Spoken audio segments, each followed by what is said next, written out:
Trash Summer Spectacular. What would you get if you put a prehistoric lizard in 1980s Hollywood and turned her into a rock musician that loves potato chips? You'd get Denver the Last Dinosaur. While the dinosaur craze may have hit its apex in the mid-1980s, there were attempts to keep it going as it began to die out as the decade came to an end. Denver the Last Dinosaur was among those last chances to get something out of it. The show was produced by World Events, the same group that made the American dub of Voltron and debuted in syndication in 1988. And this seems to be one of the many shows that have really fallen into obscurity. So, can it hold up today?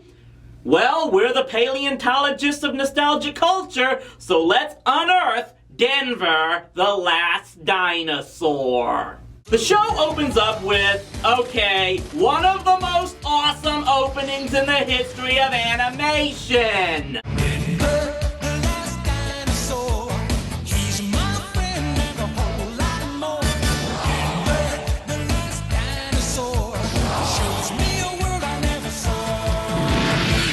What's really great is how this sequence helps explain the show's premise without going into some long exposition dump. But the show does still give us an actual pilot to let us see the origins firsthand. We open in Los Angeles, where we immediately meet our main characters, who I think was setting the precedent the Power Rangers made popular for a bunch of goody two-shoes. Jeremy is a bookworm who likes to drag his friends to places educational. Wally is big into animals and keeps way too many pets in his home, while Shades and Mario are pretty much the party animals of this group. That skeleton's thousands of years old. Yeah, like I said, younger than Mr. Moreno. Come on, you guys, cut me some slack. I'm trying to study. Lighten up, Jeremy. Who wants to get out of here and return to the 20th century?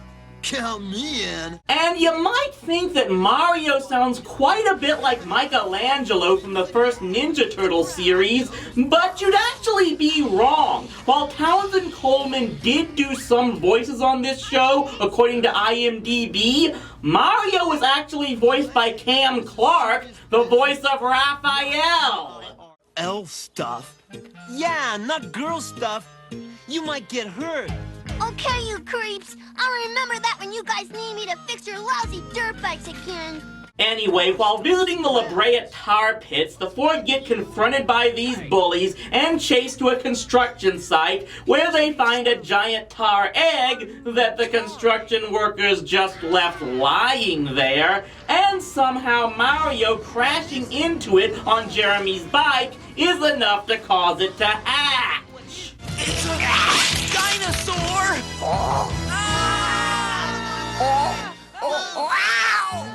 I think he's scared too. Hey, he likes me! He must have gotten sealed in this tar egg. And it kept him in suspended animation. Something sealed up in a container for 60 million years? Sounds like half the stuff in my freezer. Yeah, this was back when suspended animation was one of the big go-to plot elements for how creatures could have been on Earth for up to millions of years and suddenly appearing in present day. Just say they were encased in some strange element and they can be trapped in a coma that still somehow keeps them alive and perfectly preserved for an indefinite period of time. Personally, I blame Han Solo for this trope becoming popular. So the four decide to keep the dinosaur as a pet and name him Denver. And by the way, Denver is voiced by Pat Fraley. Yeah, the voice of Krang. And yet I still sometimes wonder which of those two characters is easier to understand. Their original plan is to keep him at Wally's place in the pool house, but his sister Heather suggests a better place is the old gym at the high school. Now look, you can't keep him at the house. Sooner or later, Mom and Dad are gonna run into it. Yes, instead of keeping him at your home, where fewer people reside and you can constantly monitor him, you're going to put him on a school campus where hundreds of people roam each day. Who's supposed to have the brain the size of a walnut again? We weren't too cool to Casey when she wanted to hang out with us this morning. I don't know if she'll help us now. She'll help us if Mario asks her. No way. Come on, Mario. Her heart beats just for you, dude. Forget it, guys. No chance. End of discussion. Now remember, Mario, you gotta take me to the dirt bike races for doing this. Casey, meet Denver. Oh, yuck. You didn't tell me he was mushy. And guess what? The plan doesn't work, as Denver quickly gets taken by a crooked businessman named Morton Fizback, who sees the creature as the perfect centerpiece for his dino-themed rock show. Tonight, you'll be the first to see the newest Morton Fizback extravaganza, Denver, the Last Dinosaur!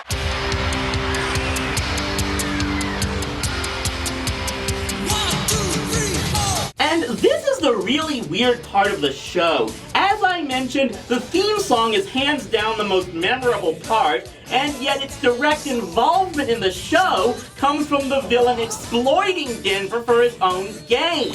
What's more, Denver seems to actually like being on stage and performing, so in a way, this scene makes it a bit hard to see how he's being mistreated. Okay, the promoter is a scumbag, but hey, name me a promoter in entertainment that isn't one. I think when you enroll at Entertainment Promoter College, you have to actually pay your human soul as part of the tuition.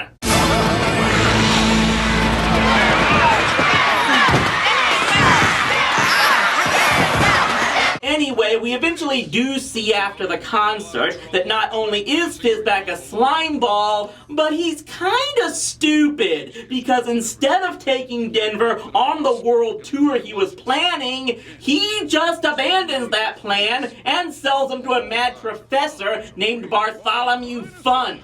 Fascinating. I can not only prove his authenticity, but it's obvious I've discovered a previously unknown species. I'll clone dinosaurs out of his DNA and build an entire theme park to showcase them!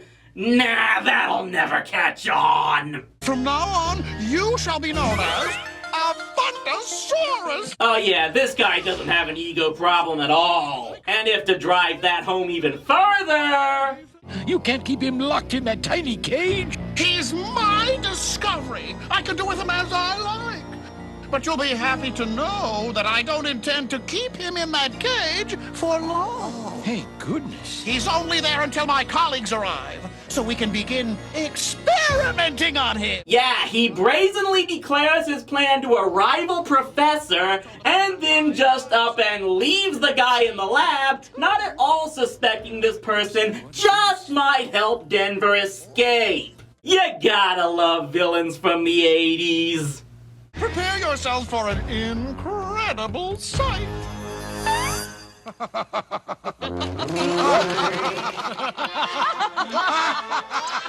He's gone! So Denver gets free, finds his way back to LA, reunites with his friends, only to have Fizback try to catch him again, but this time everyone unites to stop him beforehand and traps him in his own crate that he was having shipped off to Australia. I said I'm inside a crate. Call the shipping commission. Call the Coast Guard. Send someone to get me out of here. They can't do this. The Morton Fizback. Well, that's the last we'll see of Morton Fizback. I hope so. I doubt it. He's probably got a contract for at least 4 more episodes. So yeah, we're probably gonna see him again soon with no real explanation. This was an hour-long pilot episode, so it was pretty clear that the producers were interested in putting some effort into the show. It debuted in syndication in April 1988 and set the stage for the series that was to follow. Would the ensuing series be any good? Well, if you can handle a show that has as much 80s ham as Rockin' with Judy Jetson, and yes, I do hope to review that eventually, but let's take care of the business at hand with Denver. Right after this. Yeah, as I pointed out, it's really not hard to tell that this show was made in the 80s. What could I go as? I refuse to be seen in public. Just remember, Mario, you promised to take me to the Demolition Derby for helping you guys. Hey, an inflatable surfboard. Yeah.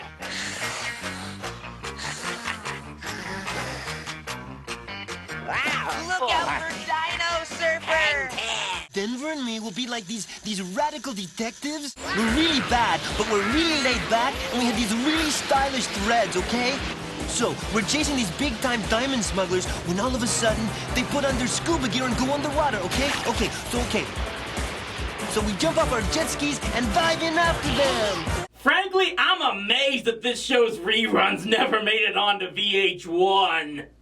Like many shows involving a strange creature living in secret among us, many of the episodes involve Denver getting loose or out into the open some way and causing all kinds of hijinks.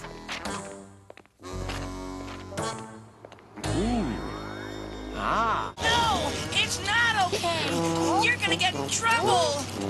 And you're gonna get me in trouble. Like that's really gonna shock people in Southern California. In a few years, they're gonna be cheering for a hockey team of anthropomorphic ducks. Along the way, we find out that dinosaurs appear to have a taste for highly salted snack foods.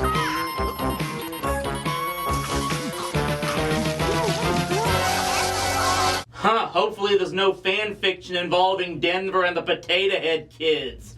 That would not be pretty. Oh, and Denver's tar eggshell somehow has the ability to not just allow the kids to see into the prehistoric age Denver came from, but send them back to it.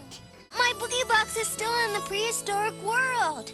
Sure it is, but we can get it tomorrow. Wait, can tar be used to make cardboard? Cause I think I know of this box this kid has that has the same properties. I don't think Denver belongs in the 20th century. Wally should tell his parents about Denver. Do what? Why would he do that? They'll help us. Yeah, and they might also turn Denver over to a zoo or museum or something. This is another thing I really never got with the show. Exactly why the kids felt the need to keep Denver a secret from their parents. I mean, every other person in their circle that finds out about him figures out that he's harmless and becomes his friend. Do they actually think that their own parents aren't going to be that understanding? Times have changed. Parents aren't as dependable as they used to be, you know. I mean, geez, just because they wouldn't let you have a Sega Genesis for Christmas, you suddenly don't trust their judgment?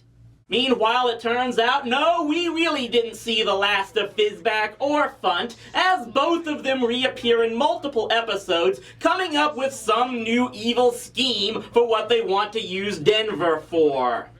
Dinosaur I once had in my possession. He would be perfect for the special cage in my exhibit. I got the lake monster right here in my truck. See? Here he is. It's just a fake like the others. In between them, we get episodes like how they thwart a chop shop operation that kidnaps Wally because, you know, taking on a gang of hardened criminals yourself before calling the police is always the smart choice. And then a teen star selects Denver to appear in her next movie that's being filmed in a mall for some reason. Yeah, the point of that plot was just to get Denver trapped in the mall overnight and send an army of robot dinosaurs on a rampage through the shopping center. Did I just give out the plot for the next Asylum film?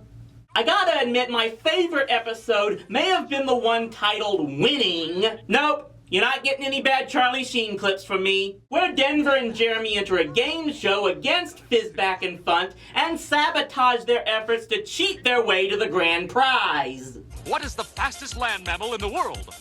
Chicken lips. Chicken lips! Wrong. The cheetah. Correct. Give me the complete name of the 37th President of the United States. King Kong. King Kong! Wrong. Richard Milhouse Nixon. And yet they still came off as smarter than half the contestants I've seen on Wheel of Fortune. Amazingly, as I watched the show again, I never even knew it got a second season. This is where some of the stories really get crazy, like Denver and Fizback getting sent back to the Stone Age and taken in by cavemen, Denver falling for a dino fembot, even though he'd seen Dinobots in earlier episodes, and they brought in this really annoying nerd stereotype named Freddy Facknitz, and let's just say I'm probably gonna review one of his episodes in the future. We were just trying to get Denver's eggshell back. Yeah, Fizback stole it from us. Oh no, I've been tricked into a life of crime.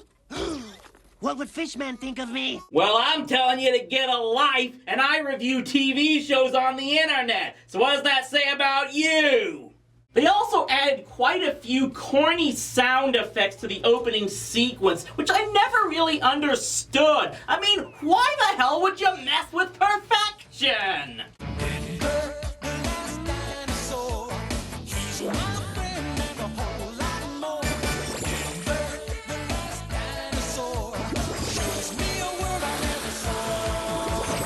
Still, despite those wrong turns it took in some of the later episodes, overall, Denver the Last Dinosaur, still one of my most enjoyable shows from the 80s. Yeah, it's definitely dated, but still, the stories they come up with are pretty unique. The animation is pretty good from the time it came out, even though there were some scenes that looked like bad green screen effects. And there was even some good instruction into prehistoric history, which got the show recognition from the National Education Association. And do I even need to again mention the music kicks ass? It basically takes the dream of many kids to have a pet dinosaur and puts it in a scenario that I guess makes about as much sense as possible. All of its episodes are currently available on Hulu, so I definitely recommend that you check it out and judge Denver the Last Dinosaur for yourself. And so far, 2 episodes into the Summer Spectacular, yeah, we've pretty much uncovered 2 TV treasures, so maybe this year it won't be so bad. Heck, what have I got next week? A cartoon about anthropomorphic dinosaurs living in prehistoric time. Uh-oh.